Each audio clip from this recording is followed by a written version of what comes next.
let's say you're socially anxious. Okay, so what happens when you're socially anxious? You go to a party, your heart's beating. Why? The party is a monster.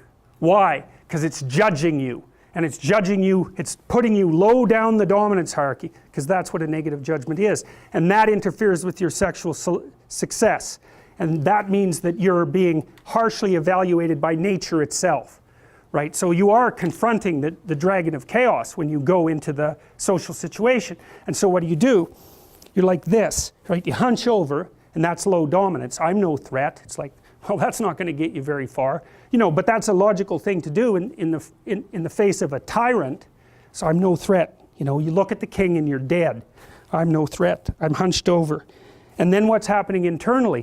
What are people thinking about me? What are people thinking about me? Am I looking stupid? Am I looking foolish? Geez, I'm awkward. I hate being here. Man, I'm sweating too much. It's all internalized, right? It's all self-focused.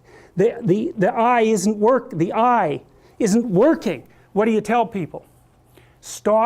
Don't stop thinking about yourself, because you can't. It's like, don't think of a white elephant.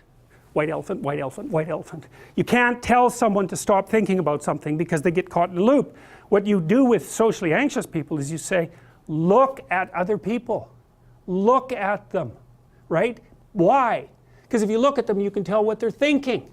And then unless you're terribly socialized, and some people are. Some people have no social skills, and so the reason they can't go to a party is because they don't even know how to introduce themselves. Like no one ever taught them how to behave.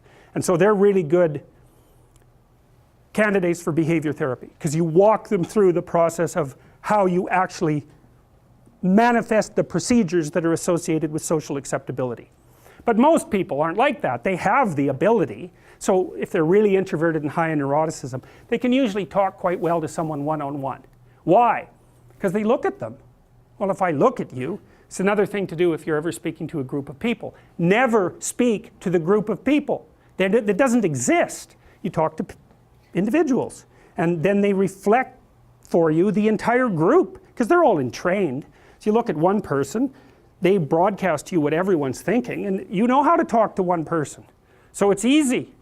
So as soon as you focus on the person, not you, you push your attention outward, use your eye, you push your attention outward, and you start watching. Well, then all your automatic mechanisms kick in, and you stop being awkward. Because if we're talking and I'm looking here, I don't know what you're going to do next, and I'm going to put disjunctions into they're like bad chords in the melody of our conversation. And the reason is I'm not paying attention.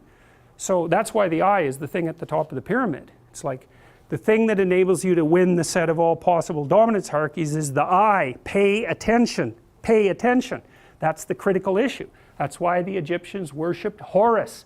That's why Horus was the thing that rescued Osiris from the depths. It's the capacity to pay attention. What do you pay attention to most? What your right hemisphere signals as anomalous. It attracts your attention. It's like, this isn't going quite right. I'm not looking at that. Wrong. That's what you look at. That's what you look at. What's not going right. Because that's the terrible monster that might eat you, but it's also the place you get all the information. So that's why it's useful to have discussions with your enemies, because they will tell you things you do not know. And that's such a great thing, because if you don't know them, well, you're not very smart, are you? You know, there may be a time when you go somewhere that's the thing you need to know. And maybe your enemy will tell you why you're such a fool, you know, and a bunch of other things that aren't true too. But even one thing that's accurate, it's like, yeah, thanks very much, man, maybe I'll do some work on that, and I won't have to carry that forward. So, and then that's part of the reason, again, why the terrible predator, it's always the terrible predator that has the gold. It's like, it's the person who delivers the message you do not want to hear. So it's rough, but it doesn't matter. Life is rough.